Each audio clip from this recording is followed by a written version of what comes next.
this discussion is the notion that you have to destroy something in order for a new pattern of behavior to come along.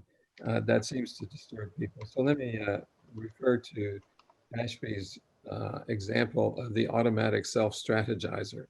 Do you have a slide? Do you have a slide to share? No, this is just okay. Yeah. So the automatic self-strategizer was a kind of elementary game of tic-tac-toe, and if you remember the game of tic-tac-toe, you make a number of moves and you find out who wins. Somebody wins and somebody doesn't win. And if you repeat the game, you can learn a pattern of behavior such that you end up by winning always. So just by trial and error and then repeating the patterns that work and not repeating the ones that don't work, you end up with the perfect strategy of always winning. And then what Ashby said is, okay, now what happens when the environment changes? Well, basically you zero out the memory and you start all over again. And so he was very clear about the fact that you had to destroy what previously existed in order to get a new pattern of behavior. Now, one of the things that I was told very recently about Ashby that I didn't know earlier was that when he was working at Barnwood House as the director of the psychiatric hospital in Britain, that was the time of electroshock therapy. Now, I'm not sure if you all know what electroshock therapy was, but in the history of psychology and psychotherapy, there have been a series of treatments. The original way was you just tie people down and let them yell and scream and holler and so forth. And then there was medication. You just sort of drug them and to the point that they become more manageable. And then electroshock therapy was the notion that you put these electrodes on their head and shoot a current through their brain, and they shake and so forth. It's rather frightening to watch. And they then suffer a significant period of amnesia. They don't remember anything. But then you let them recover their memory. And some of what they remembered is gone, and some of it is restored. And on the whole, they seem to do better. That is, they don't seem to get stuck and go off in some particular direction. So if you keep those examples in mind, I think you might have a better understanding of what he's talking about, destroying memories in order to destroy information to bring in new information. Can I add something here? Yes, sure. Yes. Well, I would say he was very clear that adaptive behavior was different from habituation, in which somehow monotonous environment, repetitive, boring, if you wish, you know, when you have an animal in an environment that there's nothing changing, somehow is depleting that information. But when he talked about adaptive behavior, as I understood it, is like the last successful behavior is fixed. So he wasn't saying in depleting everything and starting from scratch, but somehow the last had to replace the next to last, so to speak.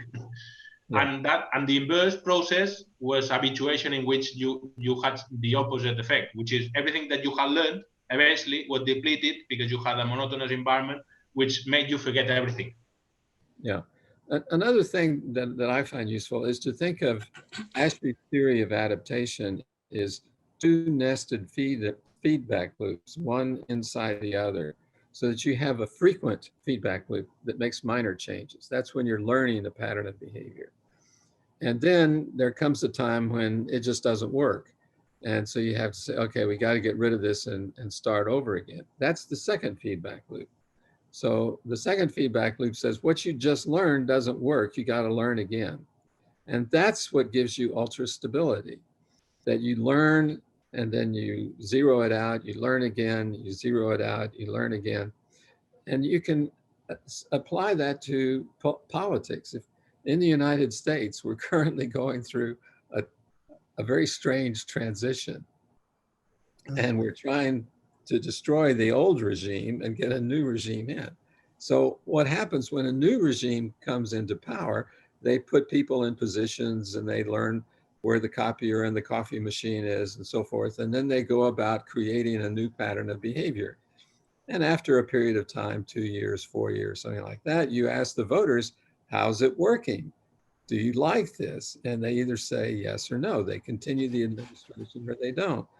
And that's your second feedback loop. So you have this frequent feedback loop of learning how to make the administration work, learning how to implement whatever policies you have, and then you go to the voters and they either accept it or not accept it. That's two feedback loops, two fundamentally different feedback loops, and it gives you adaptation. The first is learning, the second is adaptation, and it also gives you ultrastability over time because you're both acting and adapting repeatedly in a fundamental way. Yeah, can I just add to that? Sorry, can anyone hear me? Yeah, let's do it. That's very clear. This is found in, I think, is it chapter 11 or chapter 14 of Introduction to Cybernetics, where he talks about amplifying intelligence by having hierarchies of regulators that solve problems, regulators that select amongst or construct new regulators at the lower level. This is Pascal also takes this from Ashby, and also has hierarchies of problem solvers in his models of learning. You also have the concept from Bateson of deutero-learning, and you'll find in Argyris and Schoen, they actually reference Ashby when they introduce their concept of double loop learning. So hail to cybernetics. We are everywhere. All of that is, I agree with everything you said, Bernard. Go ahead. I shall maybe begin with pointing out something that in human relations, trust is very important, and it's a typical human thing. Machines, it's alien to machine or chemistry or physics, and that determines whether a government works well, and also when there is a transition from one government to the other, this whether there are enough relations with trust in it. Now, having said that, my questions for Manel are the following. You started, and I heard you use the word world hypothesis, and so I immediately started thinking about Stephen Pepper. And I was just wondering whether you were familiar with his work. And number two, you were talking about psychology, and you kind of said you had a subtle comment there that the psychology you had in mind was different from the current psychology. And so I was hoping you could clarify those two issues. And then maybe also keeping in mind the issue of trust, and where you see that concept in the work of Ashby. Okay, well, regards the first question about Pepper, about world hypothesis, I haven't read his work. I think it's very different from what I have in mind, for what as much as I know about him, because in this case, world hypothesis is not something new. Even if now I use this word, it's what philosophy is about. So if you look at the whole history of philosophy and you take somehow the 4 periods in which it's normally traditionally split, you can see that in each of those 4 periods, there was a different world hypothesis.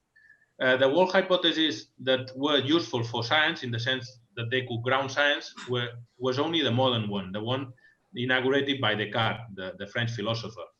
And he basically conceived the universe as 3D. So it was basically an extension. An extension was very useful because you could start mathematizing the universe and you could start calculating things and trajectories and movements and all that. That didn't exist before. So somehow that enabled modern science, starting with Galileo until, if you wish, Einstein, to be able to develop all those theories that we have today. Okay, well, that came to a collapse when quantum mechanics appeared, in the sense that that three-dimensional world, that geometry wasn't so useful anymore, because you could not have the momentum and the velocity and the acceleration. A lot of concepts that you had before, they weren't useful, because you couldn't establish the position and the momentum simultaneously. Whereas with the old geometry, you could, and it wasn't a matter of getting, oh, we don't, we need non-Euclidean geometry. No, that was not the point. The point was that world hypothesis somehow had vanished, in the sense that you had two worlds. You had the micro world and the micro and the macro. So the quantum mechanics, so to speak, and general relativity. And we're still there. We're still there because somehow we're trying to get out gravity to be able to introduce it later, and to be able to come with concepts like quantum gravity and things, trying to bridge the two worlds. But we see that there are two different worlds, and that's only because somehow the theory behind it was grounded on a world hypothesis that didn't allow quantum mechanics to enter easily. Okay. Yes. Yeah. Well, then there was another world hypothesis which came in the 30s. Well, I would say in the 1920s, basically inaugurated. I would say it's the work of two philosophers, but it was inaugurated in a work of Heidegger. Okay, and that's being and time. And that world hypothesis somehow takes for granted some works of Husserl, which he hadn't published, okay, at the time, but he had been an assistant to Husserl, and he had read them. Okay, so there, what we have is a temporal world, not a spatial, a temporal. And that's perfect, because you can start saying that history explains the universe, and take biology. It's the history of a species. Well, before that you couldn't, because you had the Mendel table and everything was stable somehow, and you could put it in a table, and you say, okay, so we have these elements of the periodic table, and this is the world. Well, that wasn't the world for biology. So somehow those is what I mean by world hypothesis. And in the book, I developed another one, which I think solves the problem of having one world hypothesis for each domain of science, because then you say, okay, so if the world of biology is different from physics, we can't take the world hypothesis of time, so to speak, and reduce it, and reduce the space to time, which is what the philosophers try to do. And neither you can reduce space, time to space, which is the fourth dimension, as we understand time in physics, in which it's an extra dimension of space, because you basically taking two heterogeneous dimensions and reducing one to the other, and that's impossible. So you can't combine the modern world hypothesis with the contemporary one. You need a different one.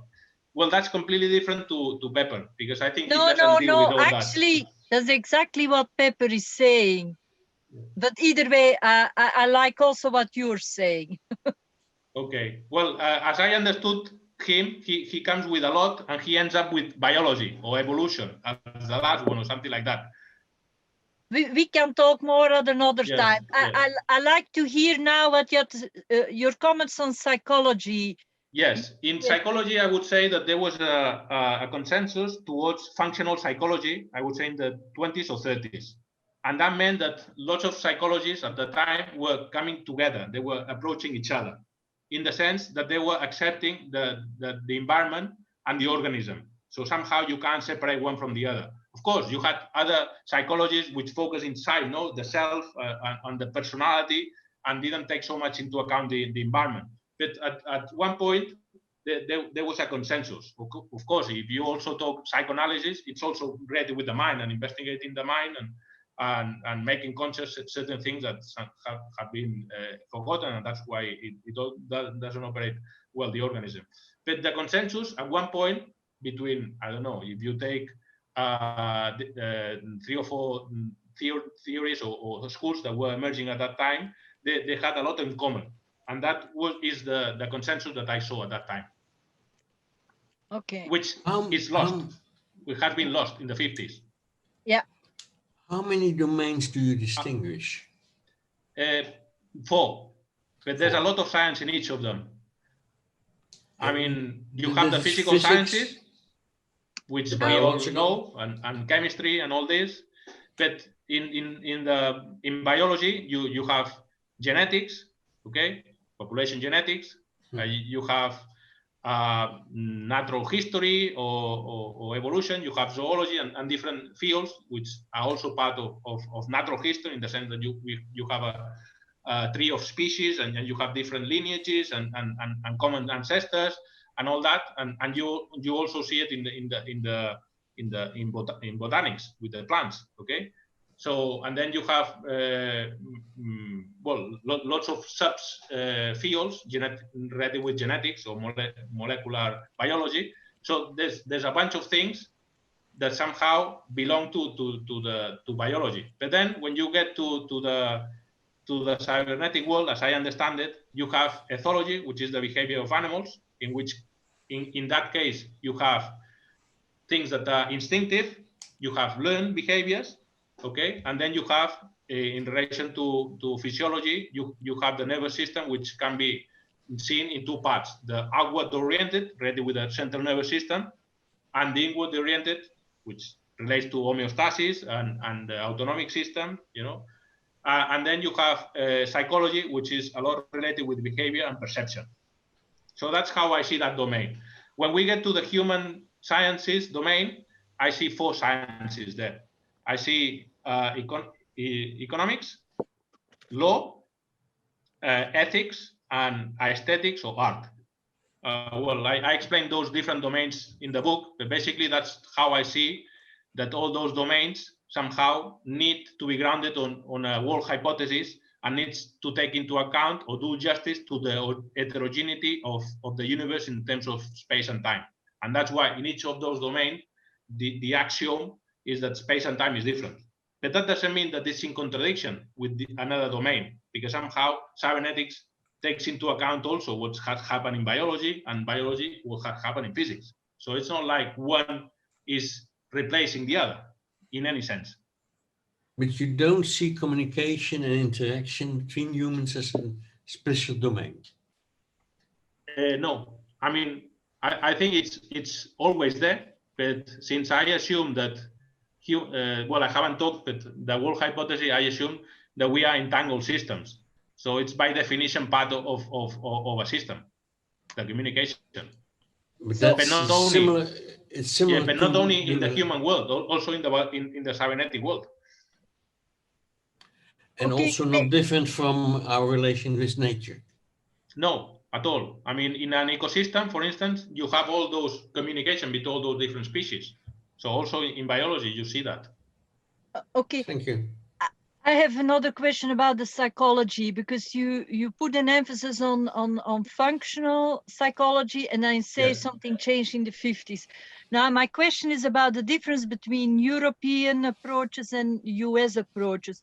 Here, I've been doing a study of the textbooks of psychology, and it looks, it's still informal, that computational theory of the mind seems to be the major model that everyone is introduced to, and then they say the latest version of it, because of course there are different generations, but it's all this information processing, computational theory of the mind, and it seems to be a dominant paradigm. But now I'm hearing in Europe there is kind of a pushback coming, maybe not, that stresses much more the subjective phenomenological experience.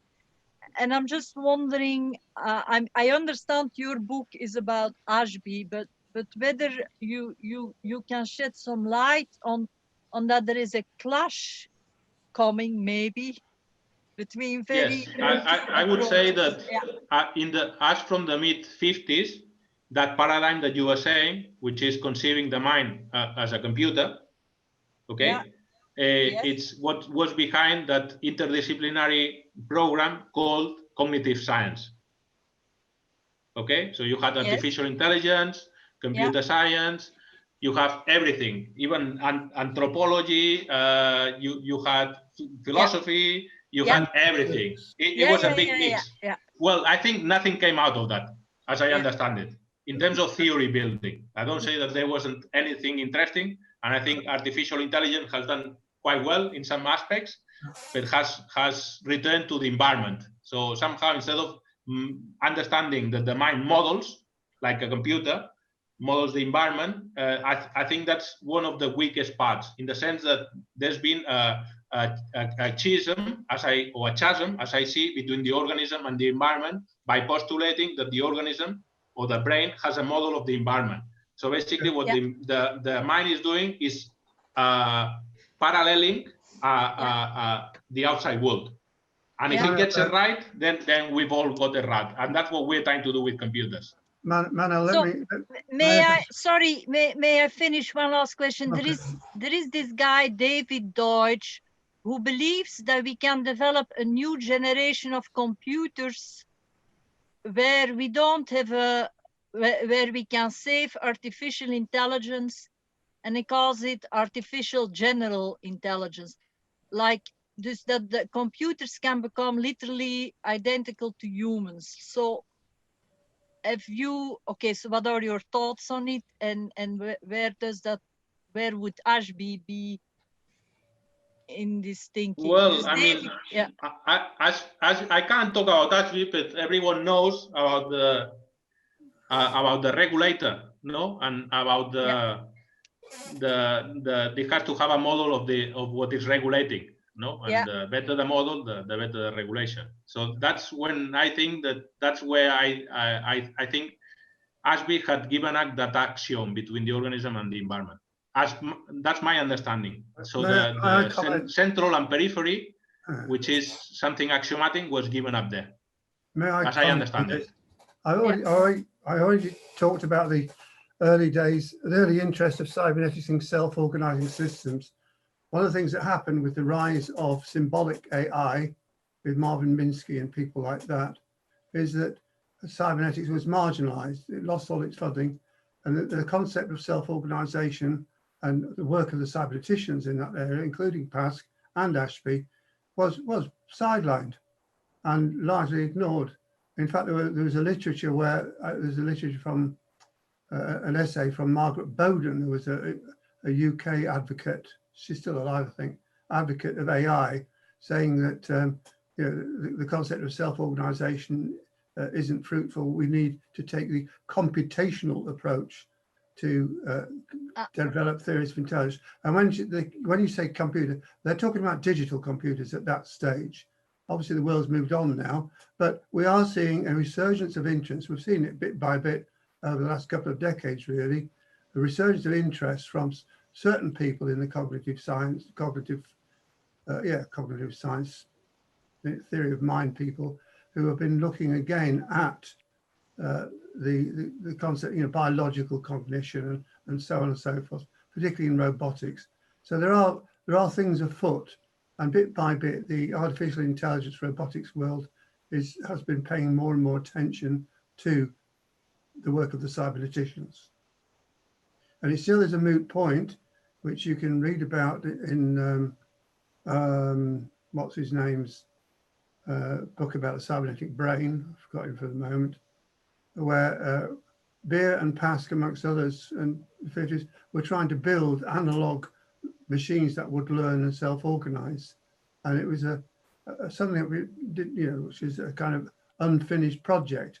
And if there are to be, the general thesis is that if you're going to have a general intelligence, it should have the properties of a self-organizing system, being capable of generating internal variety. In other words, not just being a clever pattern recognition or algorithm follower, but something that can create new hypotheses and test them out in its environment. And it's a completely different concept of what a general intelligence should be from something that has been programmed by humans into a digital analog machine. But Bernard, wouldn't be the case that if it would go further, then eventually concepts like self-organization, requisite variety, and whatever concepts you have to be simulated in computer programs? Well, the problem is that the world of AI generally, if you ever bother to look at it, is full of simplistic, mechanistic kind of concepts. including the idea that brains and computers are the same kind of thing. Yes, I know. They're both symbol systems and so on. And they seem to have lost the concept of the biological systems being dynamic systems. Yeah. The last thought that Pascal was having in this area, and he wanted with Beer to create a self-organizing, artificial self-organizing system, which could be in a sense be trained or brought up like a child to achieve intelligent behavior. And he was actively thinking of working with high energy plasmas, which are physical concepts, are constrained by a magnetic fields, which would have the dynamics of, we would call it potentially conscious systems, if they, were allowed in some sense to interact with their users. So I'm still waiting for some people in the robotics area to get more into, biological analogues. The closest we've had so far, as I understand, is from the chap I referred earlier. See, my brain goes, because I'm getting old, it doesn't reconstruct itself as well as it used to. The concept of genetic algorithms, which is a bit of a way in, but the great challenge of the artificial intelligences do not come up with novel hypotheses.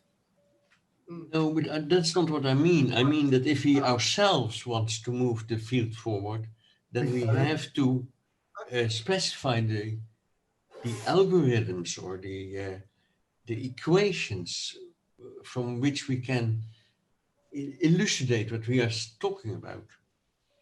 Peter, you have a comment? Yes, I mean, sorry.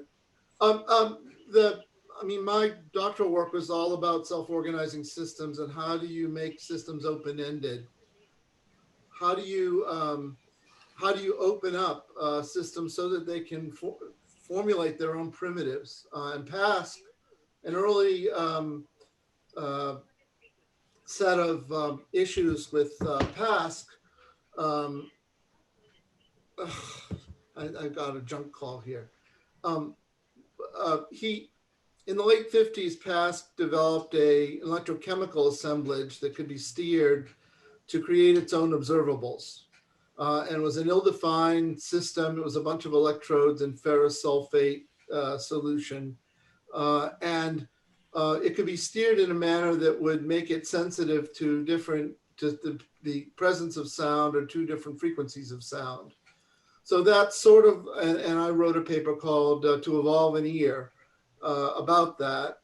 And the thing is that Pask and Piaget, for that matter, were looking for, and I think Ashby as well, were looking for systems that could create their own relevance criteria in Pask terms in an open-ended way.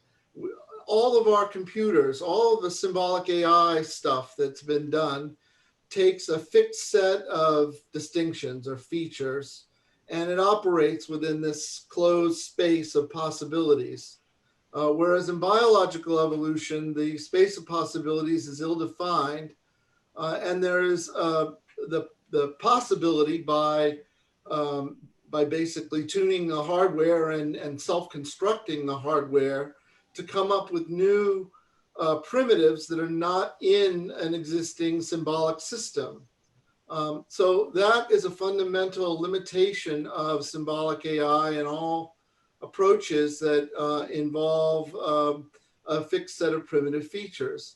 Even Holland's work on genetic algorithms assumes that there's a set of feature primitives. He's not going outside of that to look at how you would break out of the set of feature primitives.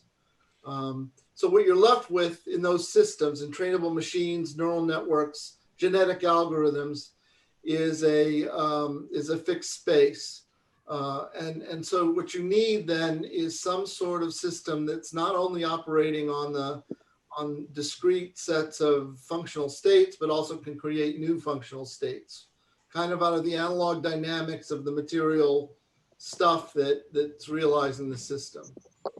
This is going to be very deep. Are you aware if there's any effort to inject emotion into AI? You can do it if you want. I mean, there are people who sort of simulate emotion, but that's a bit superficial. I mean, Robert Trapp will work on. But I meant it more in our own field, in our own thinking. For example, if you think about anticipatory systems, then you may have options to develop systems which develop their own substances and add new elements to that. Well, there has to be the possibility of that. Somehow Yes. or another, there have to be new dimensions, new degrees of Yes. freedom in the system that evolve through its interaction with the environment and also through internal generation, as Bernard's been saying, of variation. So they really, I mean, they haven't come to grips with a bunch of different problems in I AI. don't see how you can get this from Ashby or Pask. I'm not, well, in Pask, it's certainly there. In the early Pask, not conversation. I mean, I find conversation theory to be very difficult to track, but his earlier work for me is much clearer in its intent. And he definitely was looking for systems that create what he called their own relevance criteria. And what would you then advise to read? Peter, could you take a moment and explain, given the background and the context that we're in, what you might possibly mean by the notion of perimeters or primitives in the sense of symbolic logic? Well, the primitives of symbolic logic are the basic distinctions of that system, right? I mean, if you have an alphabet, the primitives are the alphabet, you know, the alphabetic elements, and you recombine them in various ways. Yes, of course you can do that. But of course you can do that, Peter. But the real issue is how do these primitives extend upward? I'm sorry? How do these primitives extend from the symbolic world, which is irrelevant to Ashby's work, as far as I see it, to something within the context of AI? What does a primitive mean in this context? Primitive. So yeah, what does it mean? For a trainable machine, the primitives are the primitive features that you have. And a fundamental problem in trainable machines and neural networks is you start with a set of feature primitives, you know, and you're trying to do some sort of classification problem. But the problem of deciding what are the primitives of the system, how do you get the features? Let's say you're going to classify handwriting and you're going to try to recognize handwriting. What do you use to encode a piece of handwriting, right? Do you use pixels? Do you use arcs or whatever? Yes, Peter, I understand that part about it. And then that's very clear. It's very clear what it means in that context. Well, so in symbolic AI, what does it mean in terms of, if you would, stable equilibrium or homeostasis? Well, let me, we still have one more presentation. Do you want to listen to that, or you want to keep debating? Just to comment on that last question.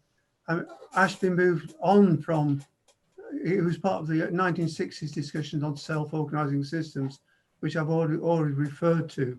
And it's self-organizing systems which are capable of creating new primitives, new distinctions, new predicates, whatever you want to call them.